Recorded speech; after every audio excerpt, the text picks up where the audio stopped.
Hola a todos, chiquillos, chiquillas. Hoy día les voy a subir este videito porque, como saben, tuve que asistir a un congreso el día de hoy. No lo pude subir antes, estaba medio ocupado, ¿ya? Pero les voy a dar las directrices de lo que vamos a hacer hoy día. En este paso práctico vamos a revisar la fisiología respiratoria y para ello vamos a utilizar de nuevo nuestro simulador, el PhysioX, que ya habíamos utilizado anteriormente para el paso práctico de filtración glomerular, si es que lo recuerdo. Entonces, vamos a comenzar. Estoy como con dos pantallas por si no estoy mirando al mismo lado. Entonces, al igual que las veces anteriores, abrimos nuestro simulador y vamos a irnos directamente a buscar el ejercicio 7 que habla sobre la fisiología de la mecánica respiratoria. Y nos van a aparecer tres actividades. Esta vez vamos a hacer las tres que están disponibles. ¿Ok? Vamos a ir entonces con la actividad 1, que hace referencia a la medición de volúmenes y capacidades respiratorias.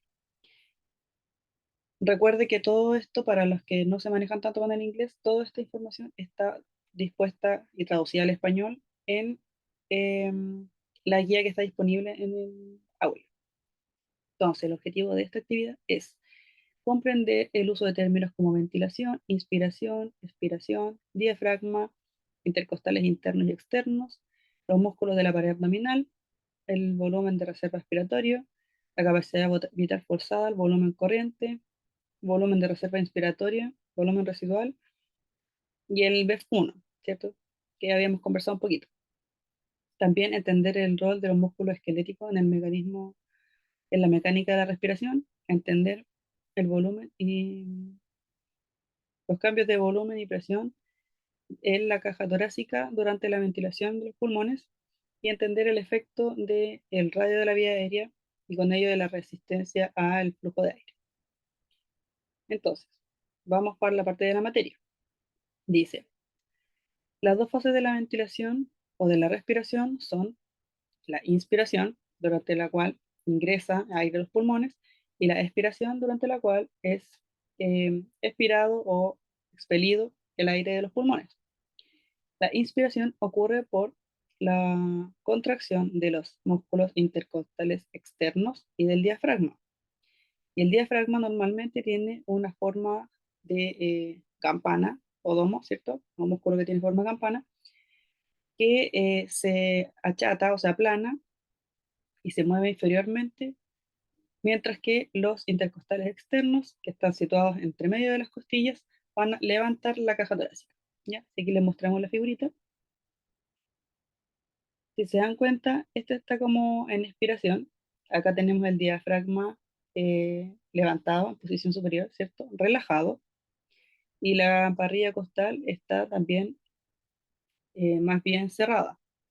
Cuando ingresa el aire, o sea, para que ingrese el aire, el diafragma se contrae y baja, o sea, chata, ¿cierto? Se aplana, mientras que los intercostales externos se contraen y por tanto la caja torácica se expande y se abre, ¿ya? Se abre hacia los lados y se abre hacia adelante y eso permite que ingrese el aire.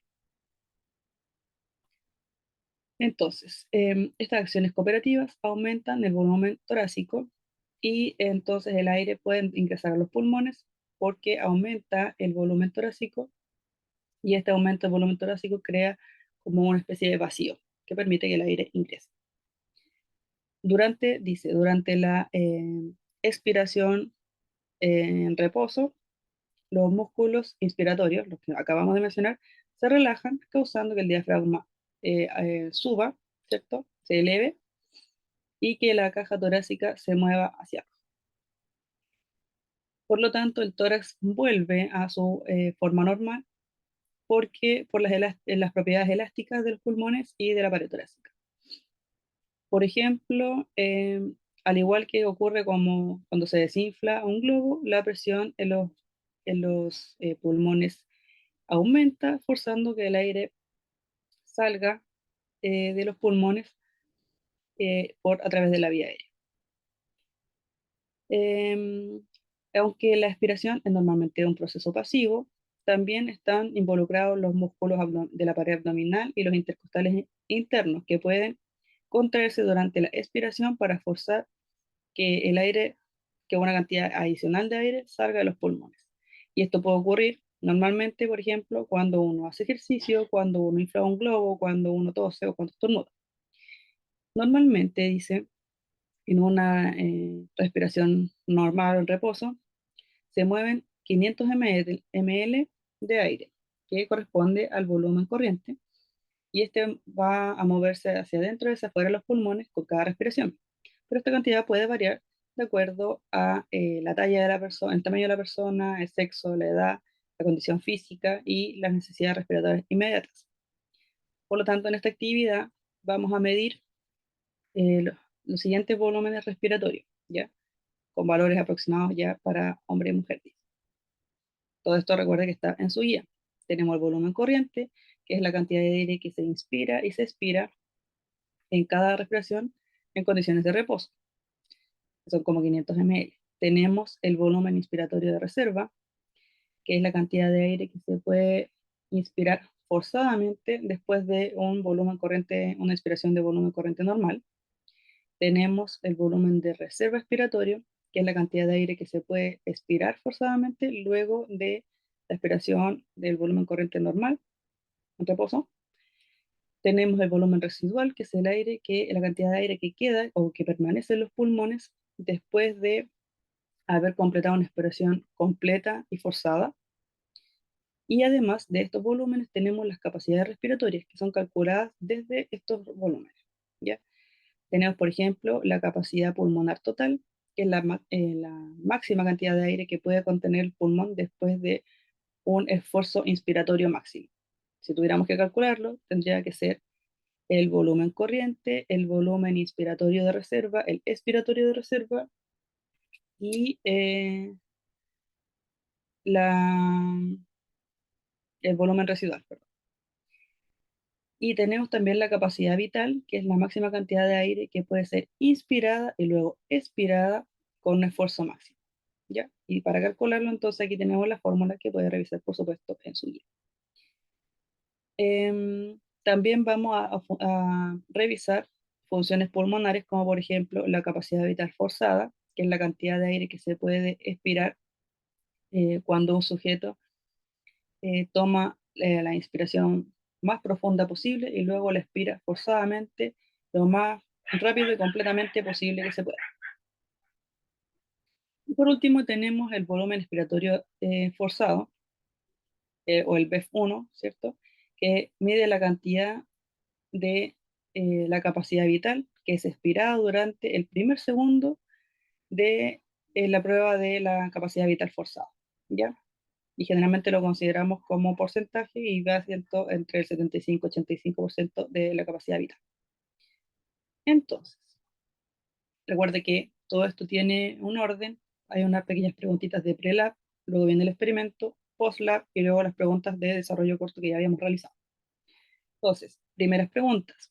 ¿Cuál de las siguientes afirmaciones describe los mecanismos que describen mecanismos respiratorios es falsa? Primero, la ventilación se refiere al movimiento de aire dentro y fuera de los pulmones. La ventilación es medida como la frecuencia respiratoria multiplicada por el volumen corriente. La ventilación incluye el proceso de inspiración y expiración. Y la ventilación se refiere exclusivamente a contraer los músculos esqueléticos. Como sabemos entonces, por ejemplo, si consideramos que la ventilación consideraba cierto inspiración y expiración, y sabemos, por ejemplo, que la expiración en condiciones de reposo se produce por la relajación de los músculos, entonces, por ejemplo, la D estaría falsa. ¿Por qué? Porque aquí hace referencia a que solamente ocurre gracias a la contracción de los músculos esqueléticos. ¿Ya? Entonces vamos a ver ahí. Correcto. Después dice, la contracción de cuál de los siguientes músculos va a incrementar el volumen de la cavidad torácica durante la inspiración. La contracción de los músculos de la pared abdominal, de los intercostales internos, de los intercostales externos o de la vía aérea. O sea, sí. Entonces sabemos que es de los intercostales externos, ¿cierto? Lo dijimos en la materia y lo puede revisar en su guía. Al comienzo de la inspiración, dice, el diafragma se relaja, el diafragma, o sea, caja torácica, el volumen de la caja torácica aumenta, el diafragma se vuelve con forma de campana, o bien la presión de la caja torácica aumenta.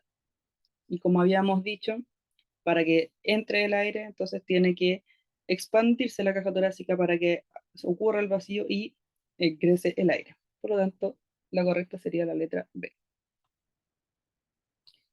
Después tenemos, al comienzo de la expiración, la presión en la cavidad torácica aumenta, los músculos abdominales se relajan, el volumen de la caja torácica aumenta, los músculos intercostales externos se contraen.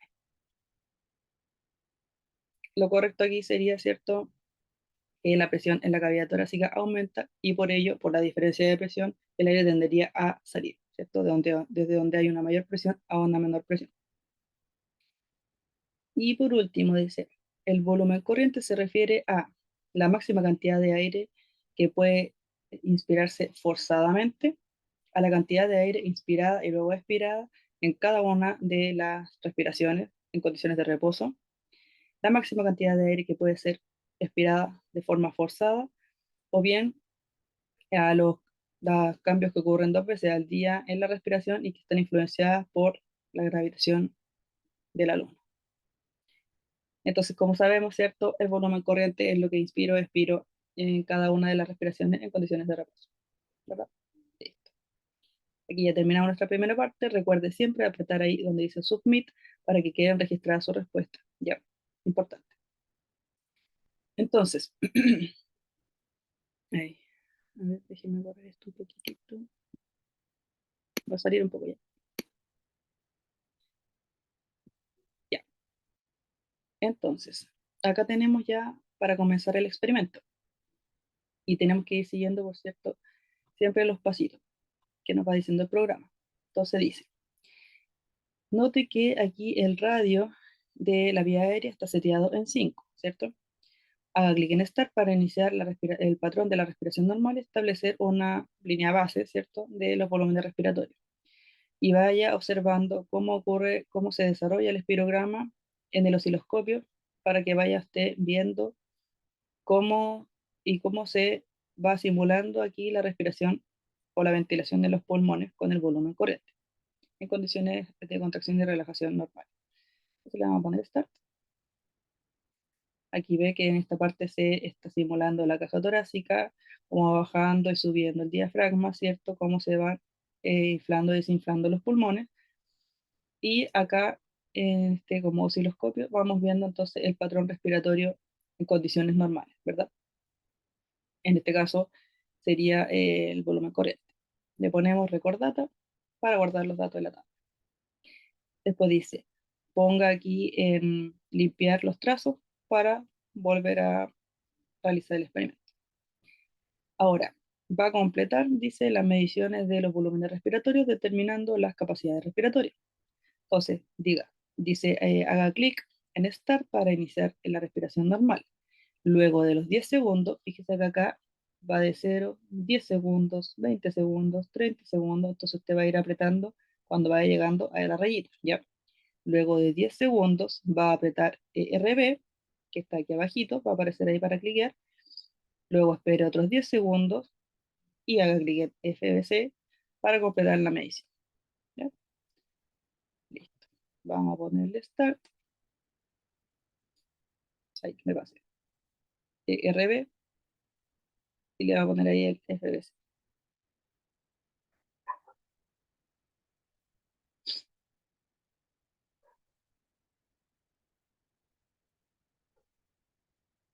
Se fija que aquí ya me van apareciendo cómo está calculado todos los volúmenes los, em, y las capacidades vitales, ¿cierto? TB es el volumen corriente, ERB es aparte del volumen corriente, la reserva respiratoria, IRB, reserva inspiratoria, todo esto considerando los 3 valores que mencionamos recién, la capacidad vital, RB, la volumen de reserva, y TLC, eh, la capacidad pulmonar total. Y le ponemos ahí recordar.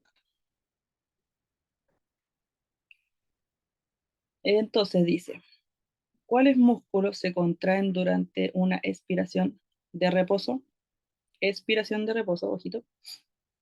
Dice, intercostales externos y el diafragma, los músculos de la pared abdominal y los intercostales internos, los intercostales internos y externos, o ninguno de estos músculos se contrae durante la expiración.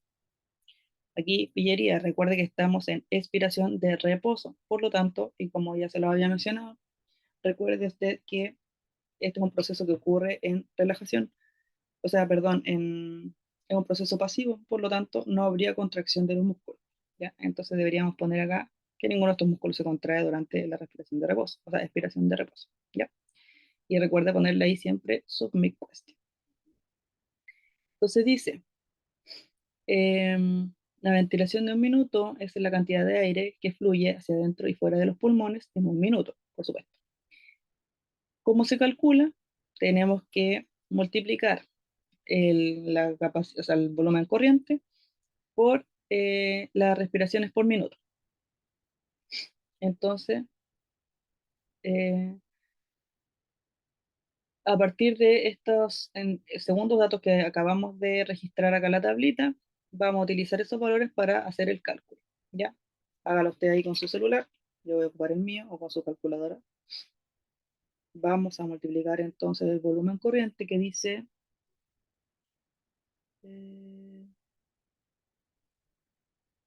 500, sí, por la,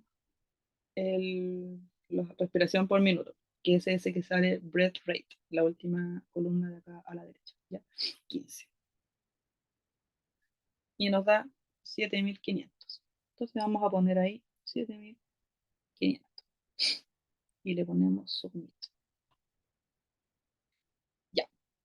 Pregunta de predicción. Dice, las enfermedades pulmonares usualmente se clasifican como obstructivas o restrictivas. Una enfermedad obstructiva afecta el flujo de aire y una restrictiva afecta, o sea, usualmente reduce los volúmenes y las capacidades. Y aunque esto no es diagnóstico, los test de función pulmonar, eh, como el volumen expiratorio forzado, el BEF1, pueden ayudar a los clínicos a determinar las diferencias entre las enfermedades obstructivas y restrictivas. Específicamente en el BEF1, en el volumen forzado aspirado, es el volumen expiratorio forzado que ocurre en el primer segundo. ¿Ya? Entonces dice, en una enfermedad obstructiva, como por ejemplo una bronquitis crónica o el asma, el radio de la vía aérea se disminuye. Ya tenemos menor radio en estas condiciones. Entonces, a partir de el BEF1, recuerde que el BEF1 es el volumen expiratorio forzado en el primer segundo. Si yo tengo la vía aérea más contraída, ¿qué podría pasar con el BEF1? Que disminuya proporcionalmente, que aumente proporcionalmente o que no cambie significativamente. Yo le voy a poner que, usted puede poner lo que quiera, yo le voy a poner que disminuye porque si estamos pensando en que tengo que expirar forzadamente, tengo que hacer eso, ¿cierto? Mi vía aérea está muy cerrada. No sé si tenemos la vía aérea que tiene un menor radio, ¿cierto? Y yo lo que tengo que hacer es sacar todo el aire lo más rápido y fuerte posible. Si yo tengo la vía aérea ahora más estrecha, asumo yo que voy a poder sacar menos cantidad de aire, ¿cierto? Sobre todo en el primer segundo porque está más contrañida. Por lo tanto, a mi juicio, voy a poner ahí que disminuye proporcionalmente, ¿ya? Usted puede poner lo que quiera. Vamos a poner ahí submit question. Entonces ahora dice, vamos a explorar el efecto de cambiar el radio de la vía aérea para ver qué pasa con la función pulmonar.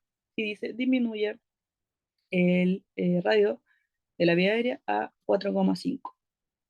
Vamos a disminuirlo ahí a 4,5. Voy a checar de nuevo. Ya. Entonces dice, haga clic en Start, después de 10 segundos el ERB y luego el FBC. Ahora me puede quedar, podría que me quede, puede que me quede un poquito más corrido porque lo hice más delante, ya. Usted lo hace después de los 10, ya. Le ponemos Start, le ponemos ahí a los 10, le ponemos ahí a los 20. Me quedo corrido ya, pero usted después lo hace como corresponde. Pero igual se van viendo cambios. Si se fija, si yo comparo ahí el primero, el patrón amarillo que teníamos al principio, aquí ahora esto está más disminuido. Acá en el inspiratorio también está más disminuido que antes, ¿verdad? Ya. Entonces, dice haga clic en Record Data y vamos viendo, mire, se va achicando el radio, qué pasó con los parámetros, qué pasó con el flujo, disminuye, el volumen corriente disminuyó, el expiratorio de reserva disminuyó, inspiratorio de reserva disminuyó, la volumen residual aumentó, ¿cierto? Me estoy quedando con más aire adentro. La capacidad vital disminuyó, BEF1 disminuyó, capacidad pulmonar total disminuyó y la frecuencia respiratoria se mantuvo. Entonces dice, ahora usted va a disminuir paulatinamente el radio de la vía aérea hasta llegar a 3, de 0,5 a 0,5 hasta llegar en 3 y vamos a ir haciendo lo mismo de ir apretando los botoncitos y haciendo el registro. Entonces vamos a disminuir ahí a 4, le ponemos Start, ahí a los 10, ahí a los 20, y queda pasando, vaya comparando con el resto.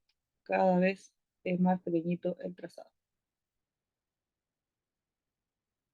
Le ponemos Record Data, bajamos de nuevo el radio, le botemos Start, a los 10, a los 20, que va pasando, cada vez va disminuyendo la amplitud. Record Data, y bajamos una vez más a 3, le ponemos Start, a los 10, a los 20. Se fija que cada vez va disminuyendo un poquito más la amplitud de nuestro registro. Y ahí le ponemos Record Data. Entonces dice, una manera útil de expresar el BEF1 como un porcentaje es a partir de un porcentaje sobre la capacidad vital forzada, o el FBC, ¿ya? Entonces, usando el BEF1 y el FBC de, de la grilla o de la tabla que hicimos recién, calcule el porcentaje de BEF1 dividiendo el volumen de BEF1 sobre, o sea, dividido en el FBC y multiplíquelo por 100. Entonces vamos a ocupar, utiliza aquí los valores de cuando tenía el radio en 5. Entonces nos vamos a ir a ir los valores de 5 y ocupamos nuestra calculadora, ¿cierto? Dice divida el BEF1, que tenemos aquí, esto, 3541, dividido en el FBC. Y aquí no sale, pero dice el FBC acá, en este caso, lo más que el BC. En esto, 4791. Igual, y te dice multiplíquelo por 100.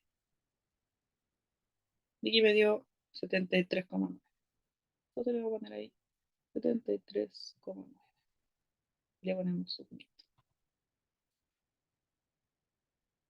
Ya, y dice ahora haga exactamente lo mismo, pero hágalo con los datos que aparecen en la grilla cuando teníamos un radio de 3. Cuando tengo un radio de 3, tengo un FBC de 436, 436 dividido por, aquí vamos a dar el BC, que es 621, igual está multiplicado por 100. Tengo 70,2. Y le damos ahí a submit. Y listo, terminó la actividad número 1. Cortita y buena. Entonces le vamos a poner aquí submit. Nos vamos hasta de PostLab. Yo la voy a pasar rápida, usted la va contestando a partir de su guía y con lo que vaya conversando con su grupo. ¿Okay? Entonces dice, para calcular la capacidad vital de una persona, usted necesita saber el volumen corriente, el volumen expiratorio de reserva y ¿cuál de estas? El volumen de reserva, o sea, la reserva ventilatoria, el BEF1, el IRB o la capacidad pulmonar total. Ahí usted va contestando con su... Luego dice, medir el FBC o la capacidad vital forzada de una persona significa que usted está midiendo la cantidad de aire que permanece del pulmón después de una expiración completa y forzada, la suma de la capacidad vital con el volumen de reserva, la cantidad de de la capacidad vital que es expirada durante el primer segundo, o la cantidad de aire que puede ser expulsada cuando un sujeto toma una expiración lo más profunda posible y luego la expira forzadamente y lo más completa y rápidamente posible. Ahí usted contesta con sus compañeros de grupo a partir de su guía.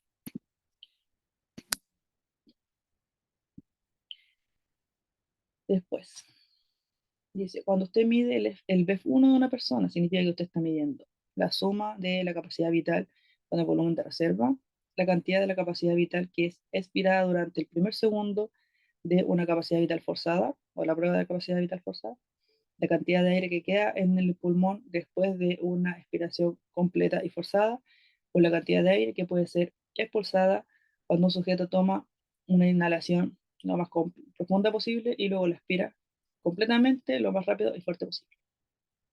Lo contesta con su grupo. Dice, para una persona que está sufriendo un ataque de asma, los medicamentos que se inhalan, o en el inhalador, ¿cierto? Se espera que reduzcan la resistencia de la vía aérea, que reduzcan el BEF1, que reduzcan el radio de la vía aérea, o que reduzcan la capacidad pulmonar total, con su grupo. Y por último, ¿cuál de los siguientes valores no está incluido en el volumen expiratorio de reserva? La capacidad vital forzada, la capacidad pulmonar total o el volumen corriente. Todo responde con su grupo a partir de la guía y los contenidos que vimos recién. Cuando usted termine de responder todo esto, ¿cierto? Le da clic en siguiente, le pone submit y se pasa a la última parte de la guía, que es la parte de desarrollo, ¿cierto? ¿Cuál es un ejemplo de la vida cotidiana de eventos respiratorios que simulen un volumen expiratorio de reserva? Si usted quisiera hacer como pensando en lo que significa el volumen expiratorio de reserva, ¿qué podría hacer, por ejemplo, que usted ve todos los días que pueda simular ese volumen, lo que ocurre con ese volumen? ¿Ya? La ponga respuesta cortita.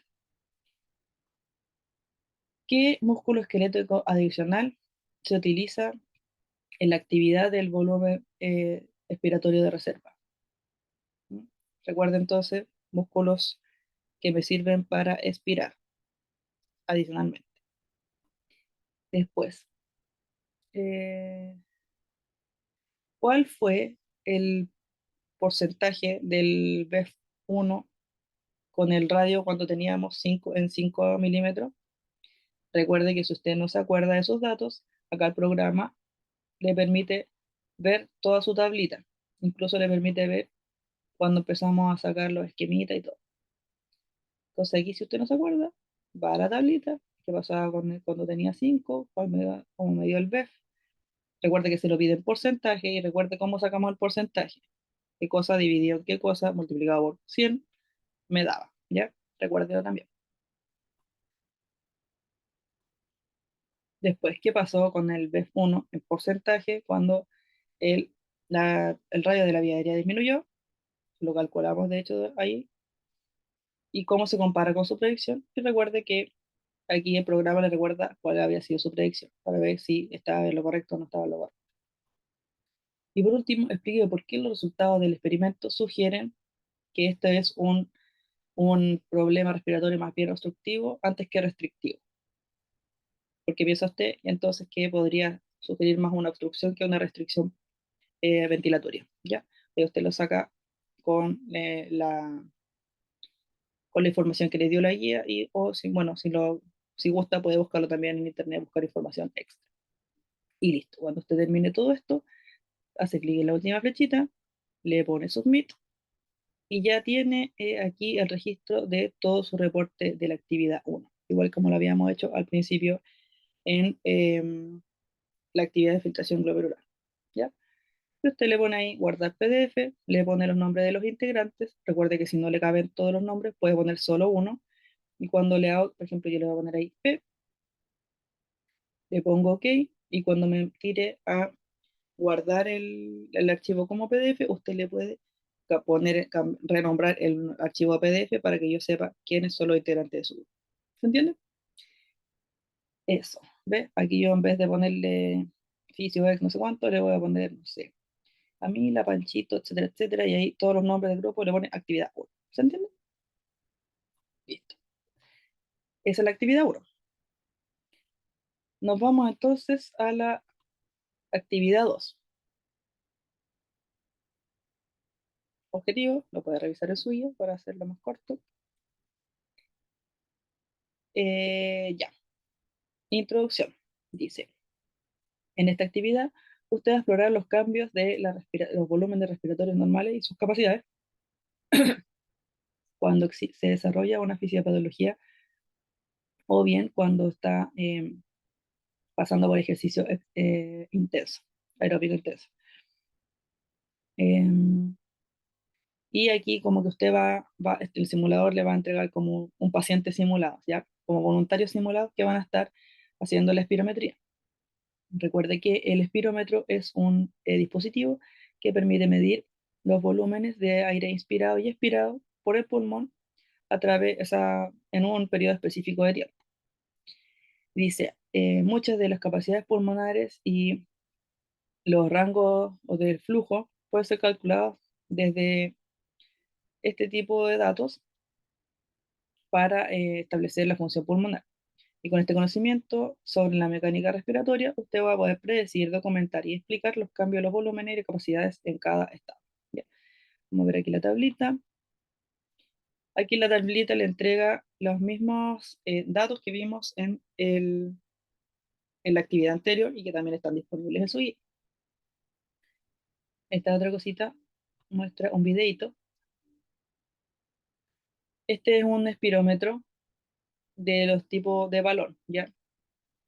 Acá está como simulando una especie de pulmón, tiene agua y va subiendo y bajando conforme la persona inspira y expira a través de esta manguerita, ¿ya? Y a la salida de este tubo se va formando este como osciloscopio que habíamos visto en la actividad anterior, donde va quedando registrado el trazado de la respiración, ¿ya? ¿Se fija? Pero aquí esta es como la parte manual de este asunto. Y va quedando el trazado. Ahí estábamos midiendo la prueba del volumen corriente. Aquí le está mostrando el tubito por el que estaba respirando la voluntaria. El tubo blanco, ese grandecito, es el radio de la vía aérea normal. Y ahora lo que está haciendo el científico es ponerle una especie de tapón, es decir, reducir artificialmente la vía aérea.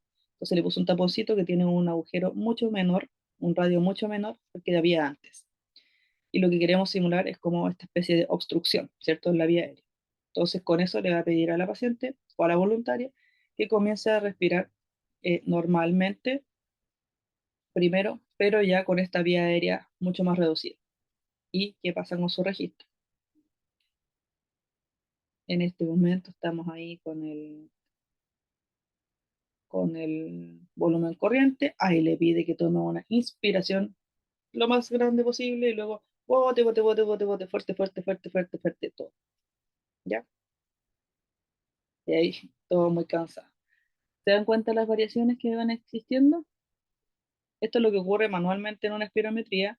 Ahí la persona va calculando a través de este papel como milimetrado cómo se van comportando los volúmenes.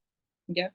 Ahí lo que él está marcando es el BEF1, que ocurrió durante el primer segundo, cuánto volumen, eso es cuántos litros de aire sacó en este primer segundo, el BEF1. ¿Ya? Comparado con, mire todos los litros que sacó en una condición normal y en la condición en la que había obstrucción. ¿Se entiende? Así es como funciona manualmente. Ahora tenemos obviamente espirómetros digitales que me pueden entregar esto mucho más fácilmente y yo no tener que calcularlo con esta hojita. Entonces, dice, primera condición que vamos a ver es el enfisema. Dice, con el enfisema hay una pérdida significativa del retroceso elástico del tejido pulmonar.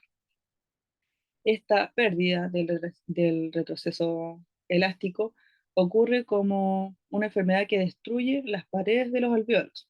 Entonces, además, la resistencia de la vía aérea está aumentada eh, y dice que el tejido pulmonar se vuelve más flimsy, no sé, no me acuerdo de flimsy, vamos a buscarlo. Mm, mm, mm, mm.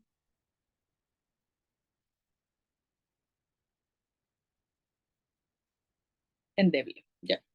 Se vuelve más endeble. eh, mm,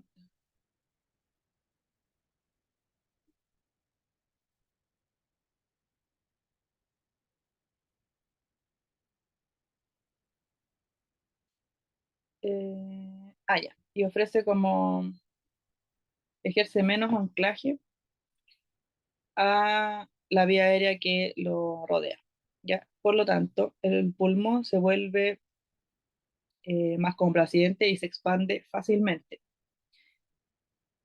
Pero, o sea, se expande muy fácilmente. Es como, por ejemplo, si ustedes cuando uno es chico, cuando uno está inflando un globo que está nuevo, tiene que ponerle mucho esfuerzo, ¿cierto? Tiene que empezar a estirar el globito y hacer una gran cantidad de respiración al principio, harto esfuerzo para que se empiece a inflar, ¿cierto? Pero no, cuando yo empiezo a inflar, desinflar, inflar, desinflar, ese globo al final ya está como floppy, ¿cierto? Ya está como ya, como que cede, sus paredes ya están más delgadas, entonces yo solamente tengo que soplar un poquito y el globo se infla rápidamente, ¿verdad? Esto es lo mismo que ocurre, pero en el pulmón, como se va perdiendo esta retroceso elástico, ya perdió como la elasticidad de este globito que es nuestro pulmón, ¿cierto? Entonces, por ejemplo, si yo hago una inspiración, el globo se va a expandir muy rápidamente. Pero con este problema, que estas personas van a necesitar un gran esfuerzo para poder expirar, porque el pulmón ya no es capaz de hacerlo como de tener este retroceso pasivo para poder como depletar de aire su pulmón, ¿se entiende? Entonces tienen que estar haciendo todo el rato como expiración activa. Entonces, en cada expiración se requiere un esfuerzo muscular notable, exhaustivo, y que la persona con enfisema siempre usted la va a ver respirando de manera lenta, ¿ya? Eso es lo que ocurre. Otra condición es el ataque agudo a asma o una crisis asmática, ¿cierto? Durante una crisis asmática, el tejido liso de los bronquios o bronquiolos tiene espasmos y además la vía aérea se contrae, por lo tanto se reduce su diámetro. Em, También se llena de mucosidad gruesa, ¿cierto? Con secreciones y va a aumentar significativamente la resistencia de la vía aérea, ¿cierto? Entonces el flujo como que se va a chocar con mucha fuerza en contra, ¿cierto? Entonces, bajo estos síntomas también tenemos una respuesta inflamatoria, o lo que subyace a estos síntomas es una respuesta inflamatoria que puede ser gatillada por alérgenos, por ejemplo, el polvo o el polen, o también cambios de temperatura extremos, o incluso el ejercicio. Y dice que, al igual que el enfisema, por ejemplo, la vía aérea se colapsa eh, y queda como cerrada antes de una expiración forzada. Y no se puede, como que también le cuesta sacar el aire, ¿ya? Entonces los volúmenes y el pic del flujo se reducen significativamente, sí, durante una crisis asmática y a diferencia ahora sí del enfisema, aquí el retroceso elástico no está disminuido en el asma, ¿ya? Sí les cuesta, a los dos les cuesta sacar el aire, ¿cierto? Pero acá no tenemos problemas respecto a la parte inspiratoria porque aquí no hay pérdida de retroceso elástico. Dice, cuando un ataque, una crisis asmática ocurre, muchas personas buscan aliviar sus síntomas con inhaladores, ¿cierto? Que van a atomizar este medicamento y permite la aplicación directa esta atomización permite la aplicación directa del medicamento sobre la vía aérea que está afectada. Y generalmente estas medicaciones incluyen relajantes del músculo liso, ¿cierto? Por ejemplo, beta-2 agonistas o antagonistas de la acetilcolina, que van a aliviar el broncoespasmo y van a inducir una dilatación bronquiolar. Además, estos medicamentos pueden contener antiinflamatorios, como por ejemplo el corticosteroides, que van a suprimir la respuesta inflamatoria, y el uso de este inhalador va a reducir la resistencia de la vía aérea. Por lo tanto, va a permitir que aumente el flujo de aire hacia dentro de los pulmones. Y por último, tenemos la condición de la respiración durante el ejercicio. Dice que durante el ejercicio aeróbico moderado, el cuerpo humano puede aumentar, o sea, va a sufrir un aumento de la demanda metabólica, ¿cierto? Eh, que va a cambiar o que va a ser como saldada este aumento metabólico, va a ser saldado gracias a cambios en la respiración. Específicamente va a cambiar tanto la frecuencia respiratoria como el volumen corriente. Eh, pero dice, estas dos variables respiratorias no incrementan en la misma cuantía. Dice, el aumento del volumen corriente es mayor que el aumento de la frecuencia respiratoria. Esto en ejercicio moderado, ¿ya? Entonces aumenta más el volumen corriente que la frecuencia respiratoria. Ahora bien, cuando yo hago ejercicio intenso, se necesitan mayores esfuerzos respiratorios para poder suplir estas demandas metabólicas extremas del cuerpo, y en este caso tanto la frecuencia respiratoria como el volumen corriente van a aumentar al máximo tolerable o al límite máximo tolerable para la persona. ¿Se entiende? Listo. Entonces vamos a ir aquí al prelab. Dice,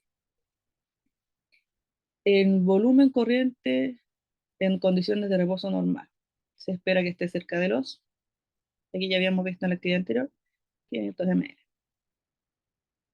Después dice, ¿en cuál de los siguientes procesos respiratorios eh, está más afectado o más dañado en el enfisema? La inspiración, el transporte de los gases, el intercambio de gases de la sangre, la expiración o la expansión de los pulmones. Y como habíamos dicho, ¿cierto? Este globito vencido, fácil de inflar, fácil de inspiración, no tengo atado, pero como se perdió la eh, capacidad elástica, el retroceso elástico del pulmón, la aspiración es la que más nos va a costar, ¿verdad? Entonces vamos a poner ahí aspiración. Sí.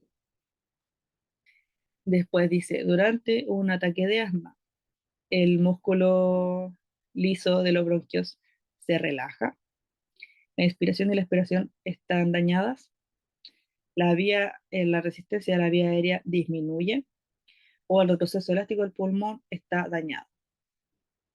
¿Qué pensamos? Dijimos que lo que ocurría era que el músculo liso se contraía, ¿cierto? Esto producía como espasmos. Dijimos que la resistencia de la vía aérea aumentaba y por eso impedía más el paso del aire. Y dijimos que aquí no tenía nada que ver, el retroceso elástico no había pérdida, por lo tanto vamos a poner aquí que tanto la inspiración y la respiración quedan como dañadas, ¿cierto? Sí. Dice, durante el ejercicio aeróbico intenso, o sea, moderado, perdón, ¿cuál de las siguientes variables aumenta más? Moderado, el volumen corriente, la frecuencia respiratoria, la capacidad pulmonar total o la reserva inspiratoria, y habíamos dicho que era el volumen corriente. Por último, los medicamentos inhaladores para las crisis de los pacientes asmáticos están diseñados para introducir rápidamente ingredientes activos al, al flujo sanguíneo, ¿cierto? Al torrente sanguíneo, dilatar los bronquiolos de los pacientes, inducir las contracciones en el músculo liso o bien estimular una respuesta inflamatoria, ¿no? Habíamos dicho que lo ocupamos como broncodilatadores, de hecho, ¿cierto? Para abrir la vía aérea. Vamos a ponerle submit para guardar las respuestas y nos vamos al experimento. Dice, seleccione normal ahí en el tipo de paciente. Vamos a explorar distintos patrones de respiración, eh, y este paciente normal nos va a servir después como base para comparar los demás. Entonces vamos a poner aquí paciente normal. Vamos, dice, seleccione respiración no forzada en los patrones de acá abajito. Ahí. Dice, haga clean start para que el paciente empiece, o sea, se empiece a registrar la respiración no forzada del paciente a través de este espirómetro como de tambor que habíamos visto. Y que se va a ir poniendo así el patrón en el rollito. Igual como lo vimos en el video del comienzo. Ahí tenemos entonces, dice, note que los niveles del volumen en mililitros, perdón, están en el eje Y, aquí volumen, ¿cierto? Cuando la mitad de la pantalla se llena con la capacidad, la verdad, con el volumen corriente. Y ahora que ya quedó pausado, vamos a seleccionar que empieza a hacer la prueba de la capacidad vital forzada. Esto es el paciente respirando normal, ¿cierto? Volumen corriente, dentro, fuera, momento relajado. Ahora le vamos a pedir al paciente que haga capacidad vital forzada, es decir, una inhalación profunda y luego que saque todo el aire lo más rápido y fuerte posible para ver qué sucede. Entonces le vamos a poner aquí capacidad vital forzada. Ahí, espérense, ahí. Capacidad vital forzada y le ponemos start. Vamos a ver qué pasa. Ahí entonces inspiro fuerte, expiro fuerte. Listo. Dice, haga clic en cada uno de los botones de acá abajito para que se vayan haciendo las mediciones de los volúmenes y las capacidades respiratorias. Parta con el volumen corriente o TV, ¿cierto? Y vaya haciendo clic en todos los botoncitos de ahí hacia la derecha. Eh, Cuando usted mida cada volumen o capacidad, va a ir apareciendo en el osciloscopio, en el gráfico de arriba, ¿cierto? En el trazado, una llavecita que le va a ir diciendo, le va a ir indicando dónde se mide, dónde se está midiendo, dónde va apareciendo cada medición, ¿ya? Además, también le va a ir apareciendo acá abajito en los volúmenes en la tabla. Cuando complete todas las mediciones, el porcentaje de BEF1 va a ser calculado automáticamente. Y recordemos que para calcular el BEF1 en porcentaje es el BEF1 dividido por la capacidad vital forzada por 100. Entonces vamos apretando aquí. ¿Ve? Volumen corriente, este de aquí. Volumen expiratorio de reserva, lo que me quedó de reserva ahí, de la expiración. Lo que quedó ahí, inspiratorio de reserva. Volumen residual. Capacidad vital forzada. Capacidad pulmonar total. BEF1, ¿cierto? Inspiración y después expiración rápida en el primer segundo. Y aquí se me calculó solito el porcentaje.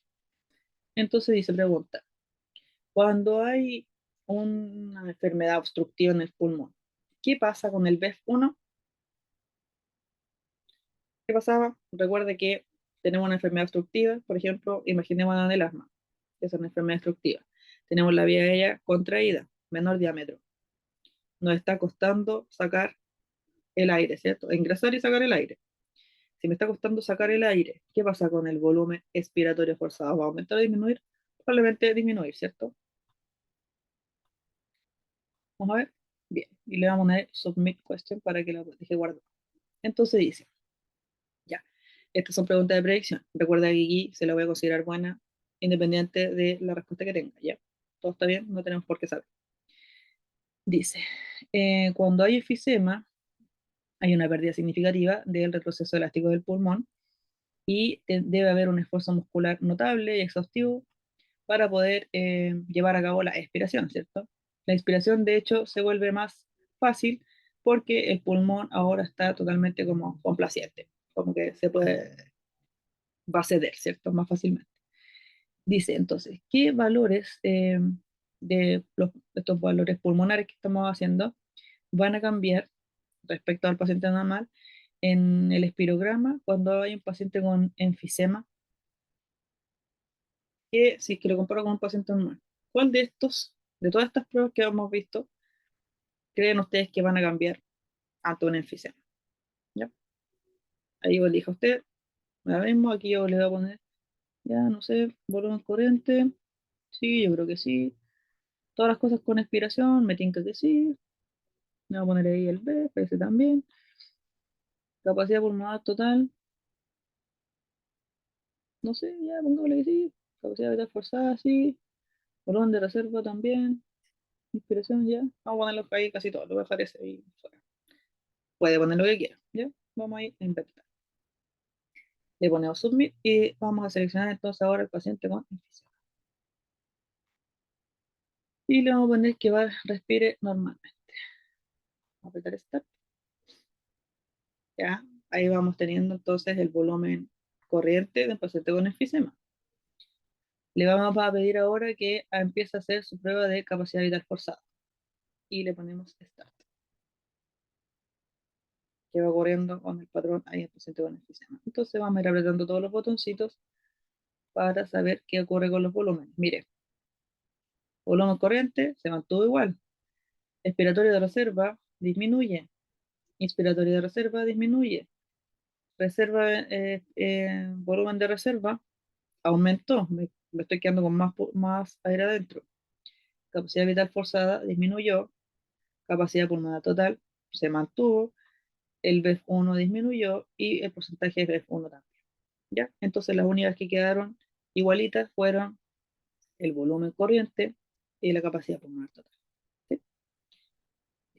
Ahora dice, comparado con el paciente normal, ¿qué ocurrió con la capacidad vital forzada en este paciente? Tenemos ahí, capacidad vital forzada en este paciente disminuyó respecto al normal. Dice, ha disminuido. Muy bien.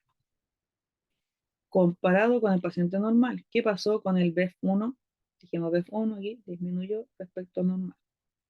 Disminuyó. Muy bien. Segunda proyección, durante una crisis asmática, la resistencia a la vía aérea está aumentada significativamente, primero porque hay presencia de este moco espeso, secreciones de moco espeso, y también porque tenemos espasmos en el músculo liso. Entonces, ¿cuál piensan ustedes que van a ser los valores que van a cambiar respecto siempre en comparación con el paciente normal en el espirograma de un paciente que está sufriendo una crisis asmática? ¿Qué pensamos? Aquí no sé, vamos a ponerle volumen corriente. Sí, sí va a cambiar. La reserva respiratoria también, inspiratoria también. ¿Qué vamos a ponerle aquí en la volumen de reserva? Sí, también. Capacidad vital forzada, sí. Capacidad pulmonar total, ya. Lo voy a poner todo yo, ¿ya? A ver, usted le pone lo que quiera. Estoy aquí jugando. Submit. Entonces vamos a poner aquí paciente con asma. Le vamos a poner ahí respiración normal y le ponemos start. ¿Qué pasó con este paciente asmático? ¿Ya? Aquí estamos viendo entonces su volumen corriente. Le vamos a pedir que haga la capacidad vital forzada. Inspiración, expiración. Vamos a ir viendo. Entonces, crisis asmática, ¿qué va a hacer respecto a un normal? El volumen corriente disminuye. Reserva expiratoria disminuye. Reserva inspiratoria disminuye. El volumen de reserva aumenta. Me estoy quedando también con más aire adentro. Capacidad vital forzada disminuyó. Capacidad pulmonar total igualita. El BF1 disminuyó y el porcentaje de BF1 también. Entonces el único que se mantuvo inalterado fue la capacidad pulmonar total. A diferencia del anterior que habíamos visto, ¿cierto? Que aquí y acá teníamos los valores sin variación. Entonces, diga, comparado con el paciente normal, ¿qué va a pasar con el capacidad vital forzada? Disminuyó. Listo, submit. Comparado con el normal, ¿qué pasó con el BF1? Dijimos, disminuyó. Submit.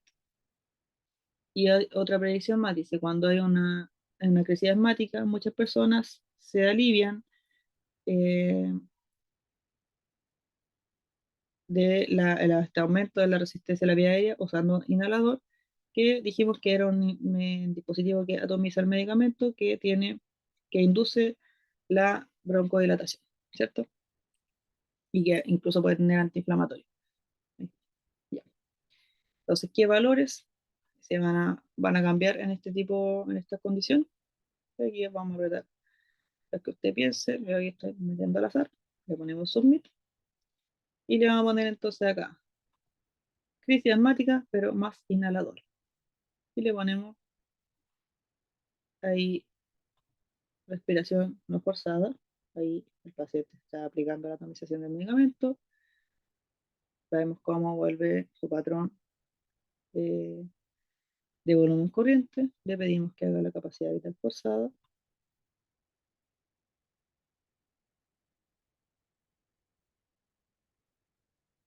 listo, y vamos viendo qué pasó ahí. Mire, aquí estaba el ataque, la crisis asmática y droga del inhalador. ¿Qué ocurrió? El volumen corriente no llegó al normal. La reserva expiratoria volvió al normal. Inspiratoria subió, pero no llegó a lo normal. Volumen de reserva también fue disminuyendo, pero no llegó a lo normal. Capacidad vital forzada, lo mismo, se acerca a lo normal. La capacidad pulmonar total se mantuvo. El BEF1 aumentó, pero no llegó, no alcanza a llegar a lo normal. Y como vemos aquí, ya el porcentaje del BEF1, ahí sí se compara y es igual al normal. ¿Ya? Entonces dice, ¿cuál de estos valores del espirograma no volvió a lo de un paciente normal? No volvió, dijimos, el IRB, el RB, FBC, ese sí, el BEF1 tampoco volvió, el porcentaje sí. Chequeamos, muy bien, submit. Predicción 4. Durante el ejercicio moderado, el cuerpo cambia, ¿cierto? Tenemos demandas metabólicas aumentadas y van a cambiar, voy a necesitar cambios en la respiración para poder suplir estas demandas.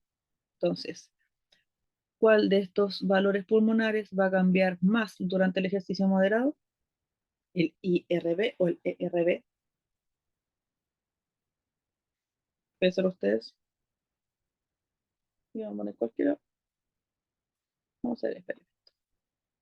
Entonces le vamos a poner aquí, vamos al ejercicio moderado y le ponemos start. Y la persona haciendo ejercicio moderado. Observe cómo va cambiando el patrón de su espirometría. Y vamos viendo. Mire, volumen corriente normal a 500, 1008. ERB 1200 comparado con los 1500 que era lo normal.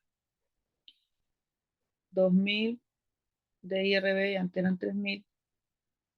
RB se mantuvo. Capacidad de tal forzada no. Capacidad pulmonar total tampoco. Y aquí para allá no. Y ahora vamos a seleccionar ejercicio intenso. Bueno, mire cómo observe cómo van cambiando aquí los patrones. Entonces vamos viendo.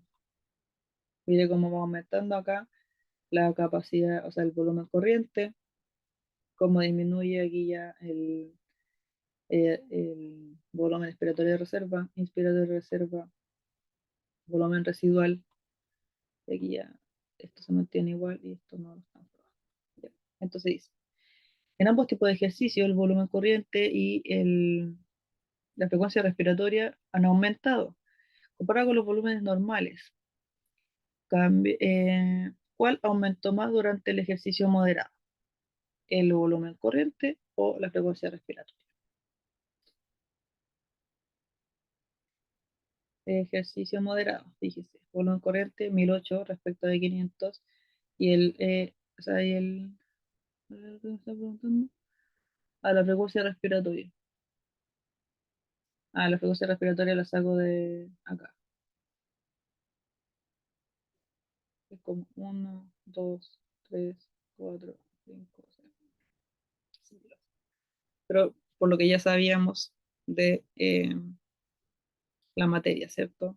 Dijimos que lo que más cambiaba en el ejercicio moderado es el volumen corriente. Submit.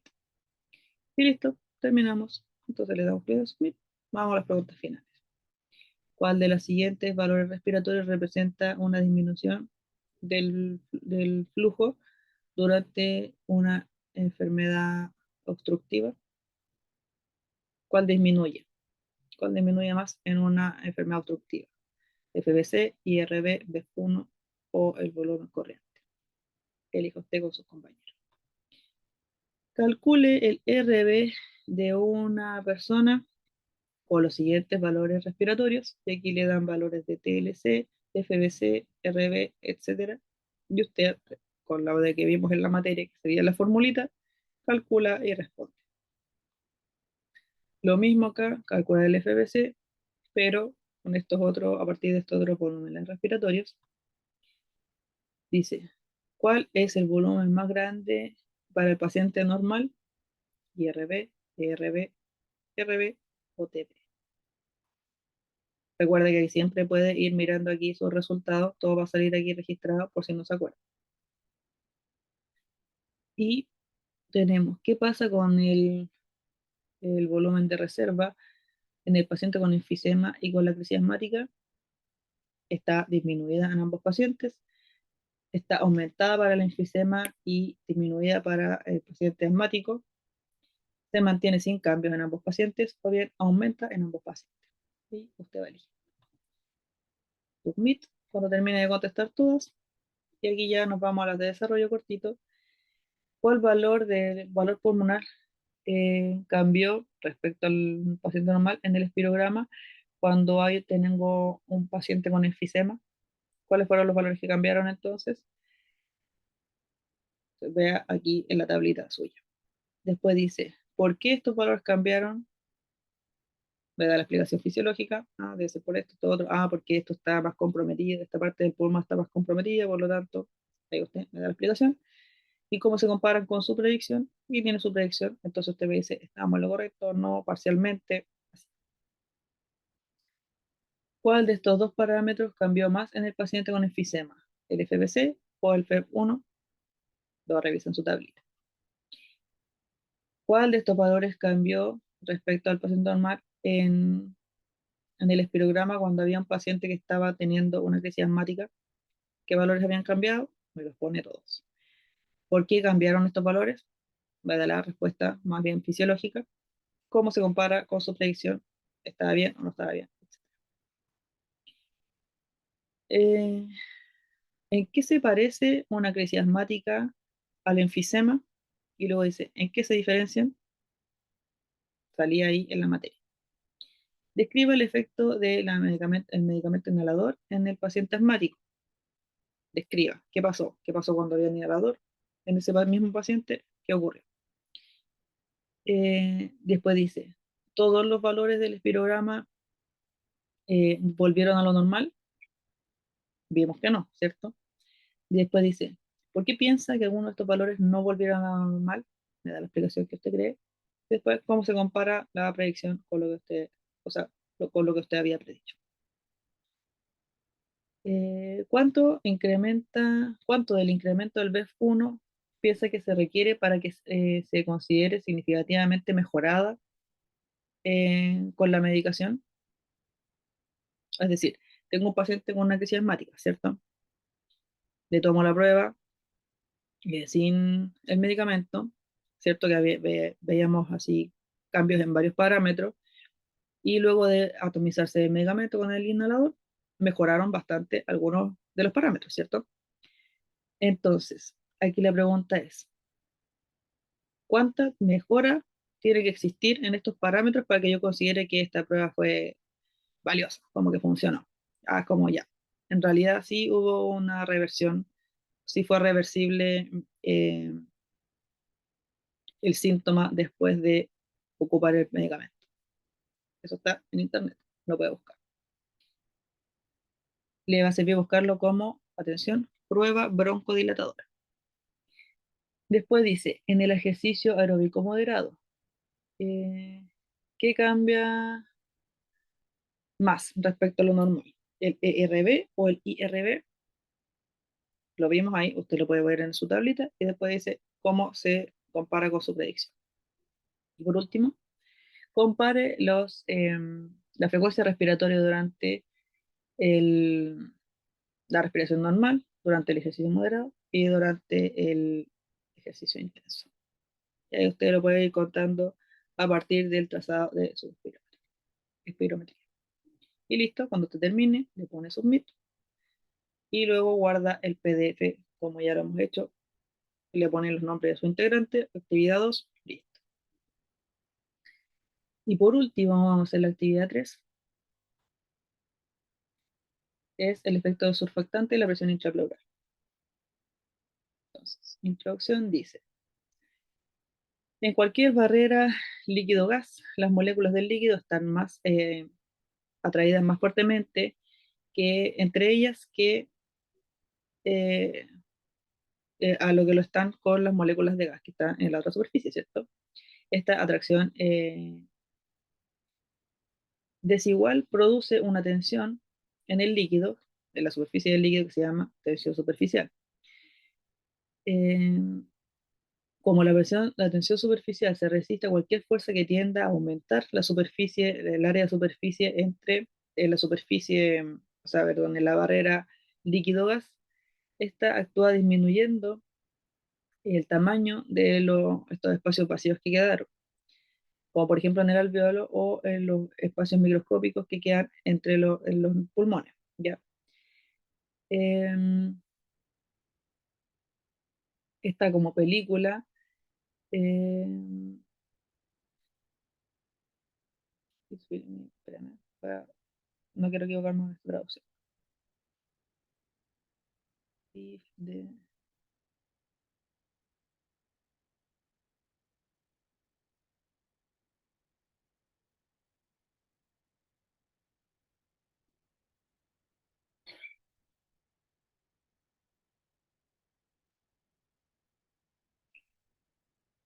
ya, ya.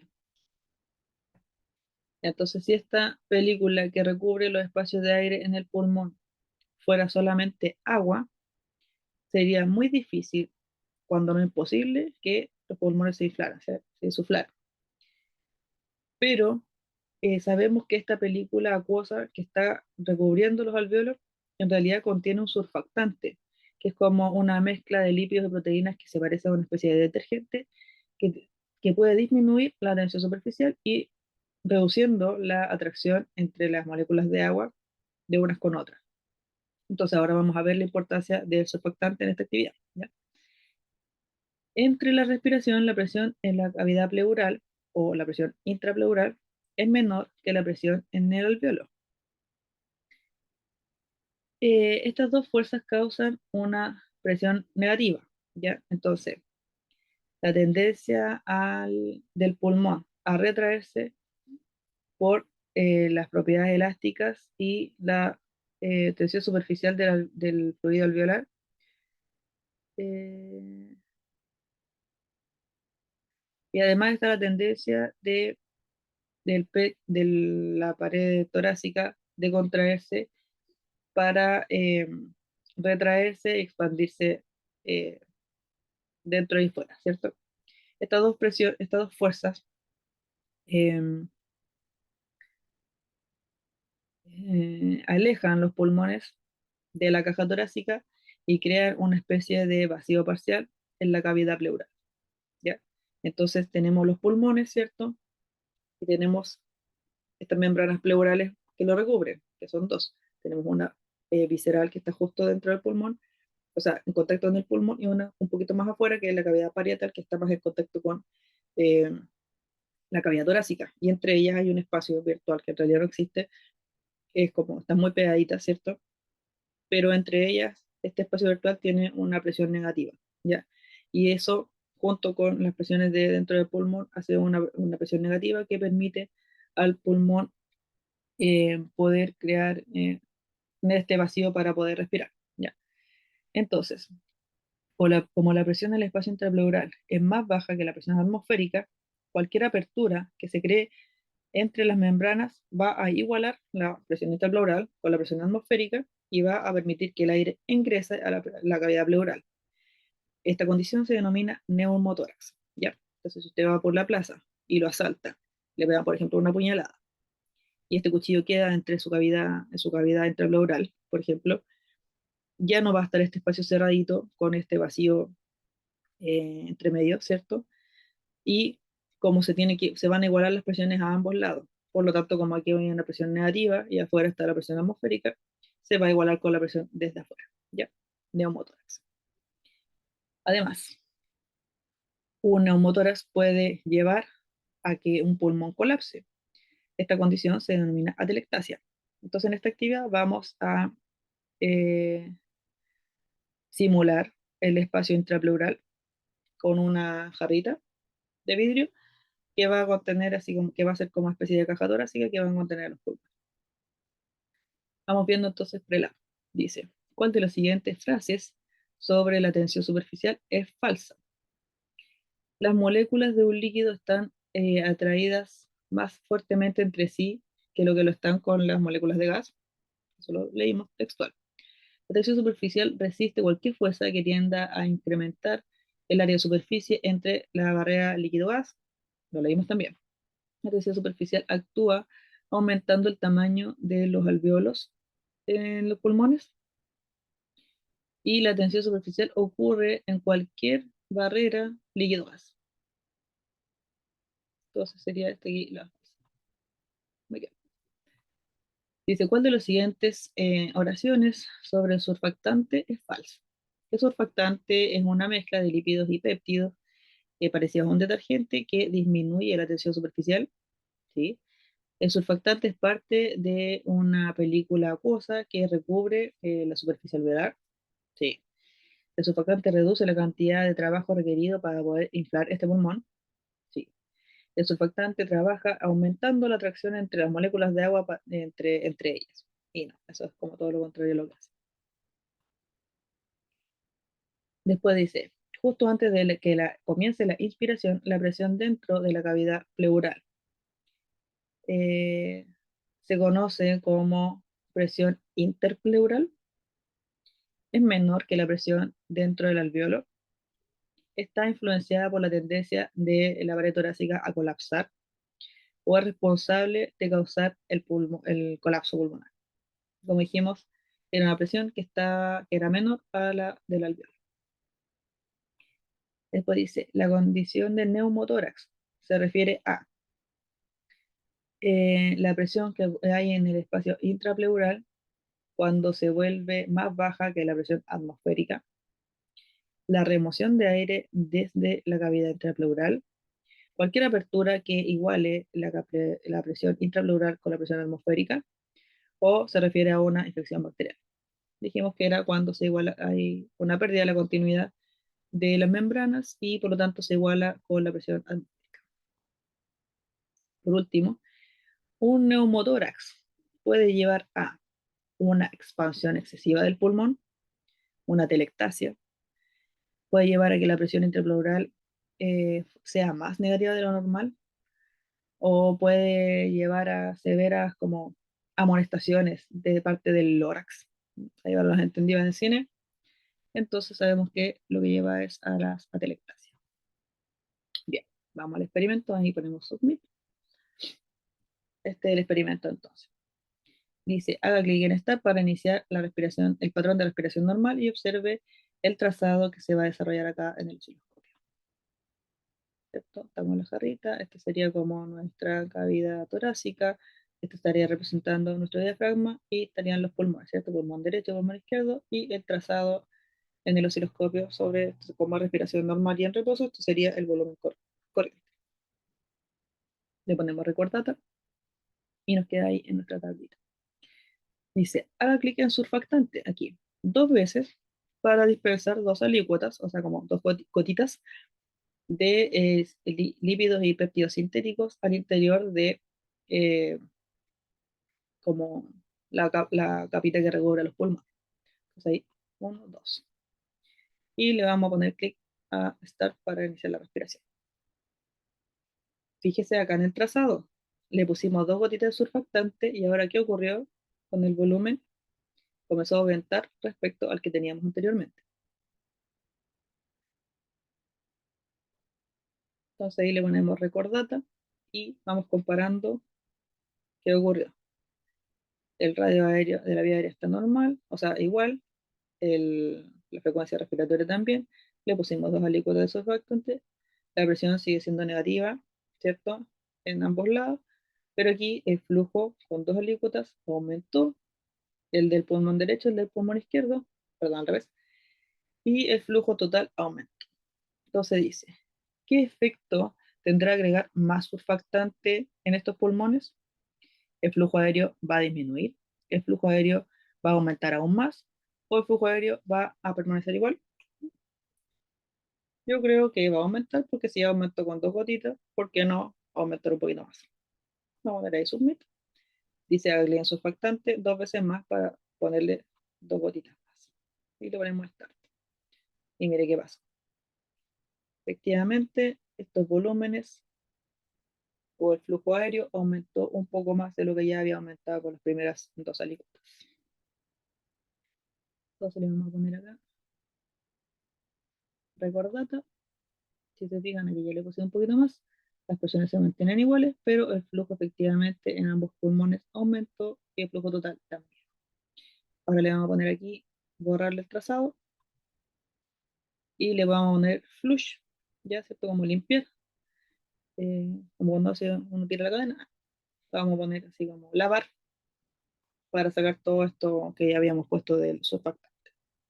Entonces ahora dice, a ver, espera un poco.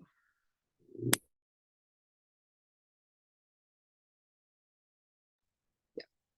Entonces dice, eh, ¿por qué esta adición secuencial de surfactante cambió este sistema pulmonar?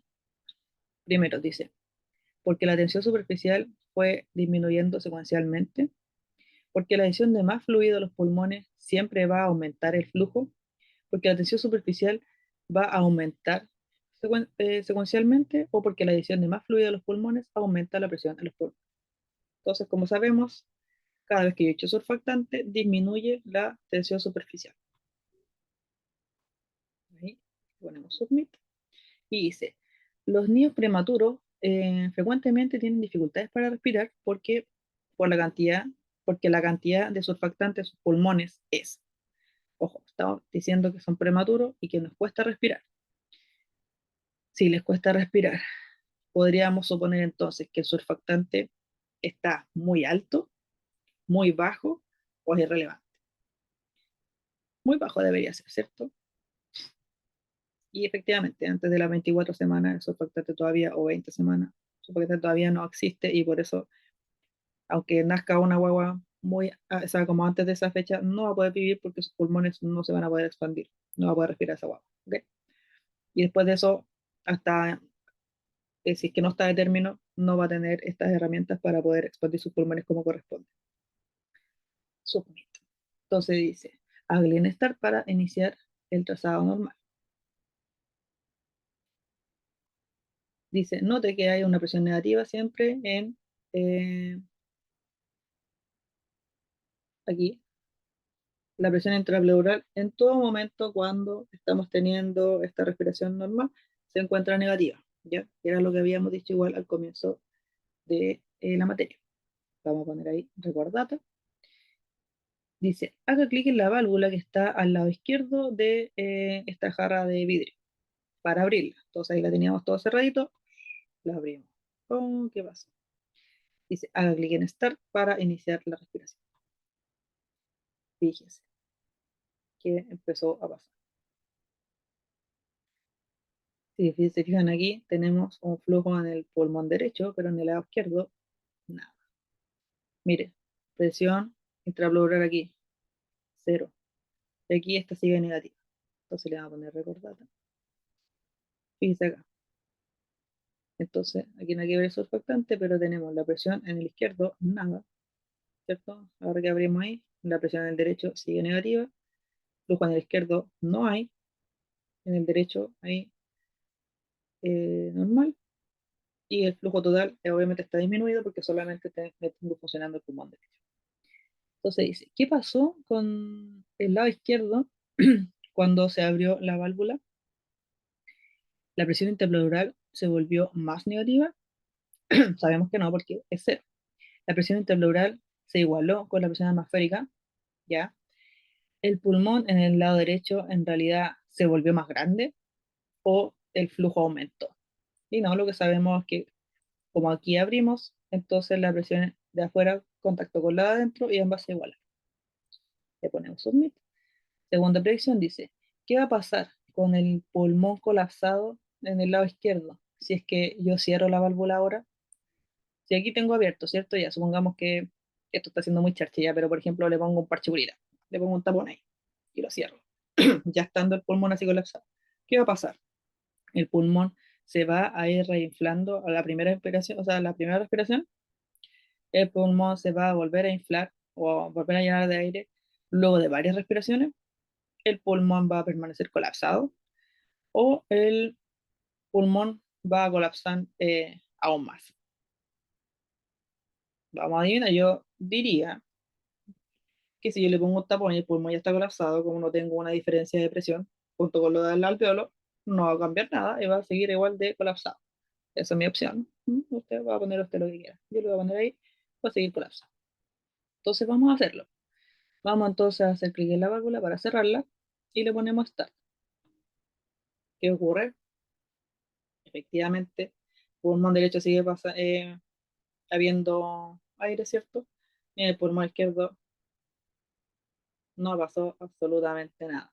Si se fijan, aquí estoy haciendo el mismo trazado que ya tenía cuando tenía la válvula ya abierta. Y le ponemos recordar. Entonces, ¿se reinfló el pulmón izquierdo? No, no se infló para nada. Le ponemos submit. Le vamos a poner aquí reset para que todo ahí vuelva a la normalidad.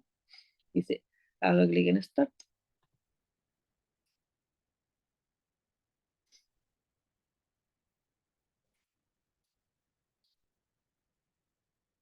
Volvemos ahí al trazo inicial.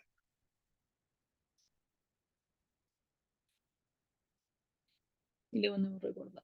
Y listo, terminó. Submit. Preguntitas. La adición de surfactante al interior del pulmón disminuye la magnitud de la presión intrapleural, disminuye la tensión superficial, o sea, aumenta la tensión superficial, aumenta el flujo de aire o aumenta la magnitud de la presión intrapleural. No contesta entonces por su compañero. Abrir la válvula en el lado, al lado de la, como en esta parrilla costal, ¿cierto? En la jarrita. Permite que el surfactante se drene fuera de los pulmones, altera la presión atmosférica, permite cambios en la presión interpleural que sean aún mayores o se emula un neumotórax, ¿no? Que estará ocurriendo. En esta actividad, el neumotórax automáticamente se siguió de presiones interpleurales más grandes, atelectasia, un aumento del flujo aéreo o una disminución de la tensión superficial. ¿No? Contesta con sus compañeros y luego la mejor manera de reinflar rápidamente el pulmón colapsado de una persona es sacar el aire de la presión, del espacio intrapleural para recrear una presión negativa, remover la porción de surfactante desde el interior del pulmón, sacar, eh, remover aire hacia afuera desde el pulmón colapsado para recrear la presión negativa, o bien inducir contracciones fuertes y frecuentes en el músculo diafragma. ¿Sí? Usted contesta con sus compañeros. Le ponemos submit cuando terminen de contestar todos y luego responden las de desarrollo. Tenemos, ¿qué efecto tiene la adición de surfactante en el flujo aéreo? Recuerde que puede ver su tablita, cómo se compara con su predicción, está lo correcto, no está lo correcto, etc. Eh, ¿Por qué el surfactante afecta el flujo aéreo? ¿Cómo lo hace? ¿Por qué lo afectó? ¿Qué tiene que ver? Después, ¿qué efecto tiene eh, abrir la válvula en este pulmón izquierdo? ¿Qué efecto tuvo? ¿Y por qué pasó esto? ¿Qué efecto tiene en el... a ver, ¿qué efecto observamos en el pulmón colapsado del lado izquierdo cuando después cerró la válvula? Espera un poquito.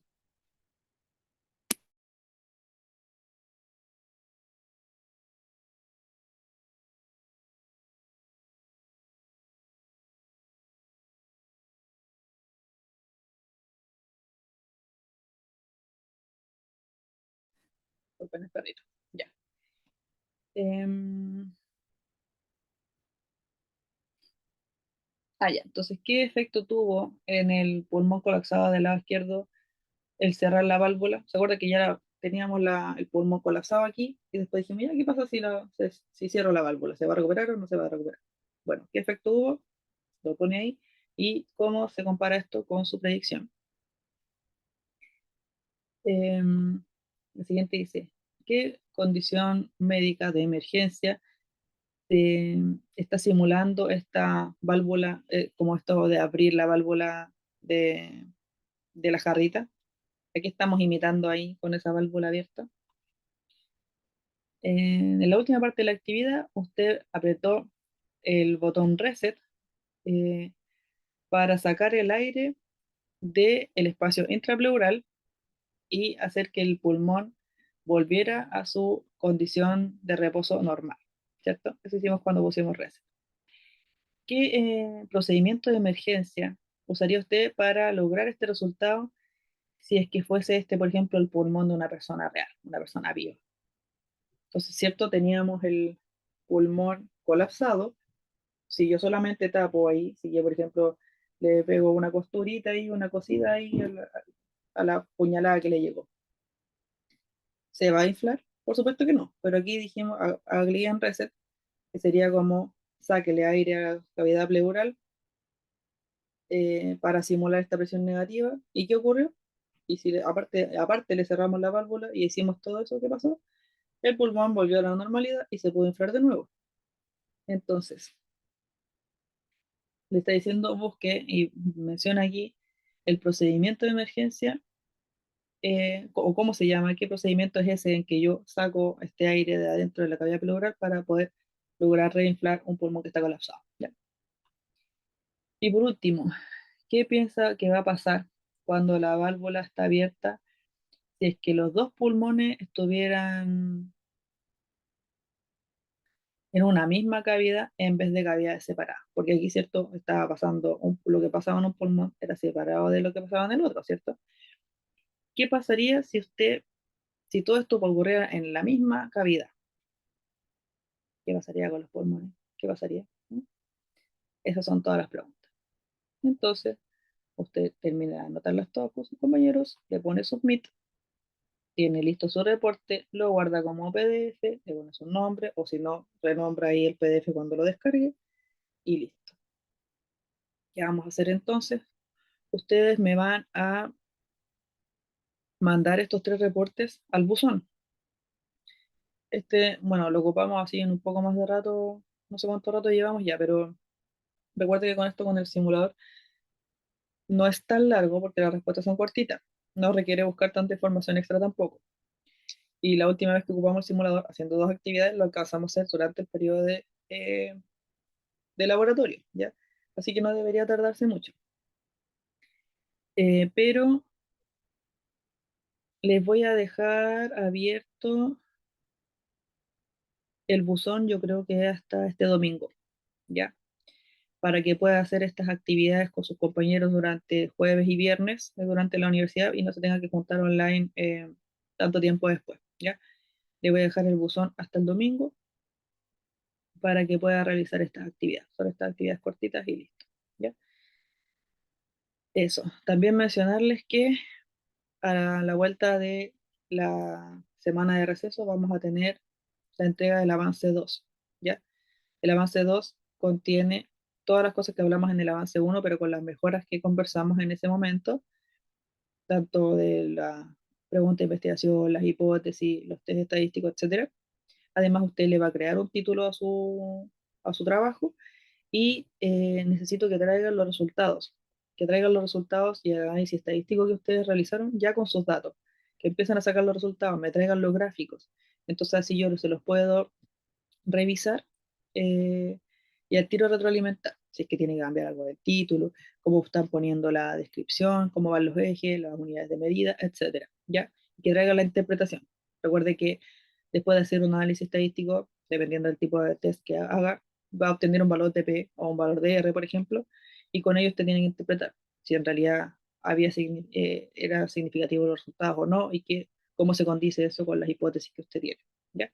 Porque a partir de ahí usted ya va a poder, con su grupo, investigar al respecto, buscar información, papers, etcétera, y con ello ya tirarse solitos hasta el último, hasta cuando lleguemos al póster, para que usted entregue su resultado final. Eso, muchas gracias por poner atención. Cualquier duda, por supuesto, siempre me pueden contactar por mail, como lo hemos hecho siempre. Y eso, que tengan una muy buena semana.